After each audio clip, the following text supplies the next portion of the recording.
નો short છે ગુજરાતના જે યોજાયેલ 4 અધિવેશનો છે એમાંથી કોઈ એક અધિવેશનના અધ્યક્ષ વિશે પૂછાય તો આપણને આવડવું જોઈએ। ચાલો 4 અધિવેશનના અધ્યક્ષને પ્રમુખ જોઈએ।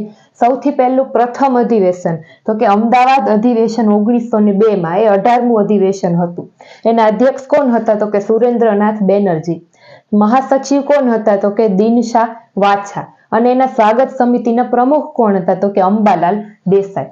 ત્યાર પછી બીજું અધિવેશન સુરત અધિવેશન 1907 જે 21મું અધિવેશન હતું, જેના અધ્યક્ષ હતા રાસ બિહારી ઘોષ અને જેના સ્વાગત સમિતિના પ્રમુખ હતા ત્રિભુવનદાસ માળવી। ત્યાર પછી ત્રીજું અધિવેશન અમદાવાદ અધિવેશન 1921 જે 23મું અધિવેશન હતું, જેના અધ્યક્ષ હતા હકીમ અજમલ ખાન અને જેના સ્વાગત સમિતિના પ્રમુખ રહ્યા હતા વલ્લભભાઈ પટેલ। ત્યાર પછી ચોથું અધિવેશન હરિપુરા સુરત અધિવેશન 1938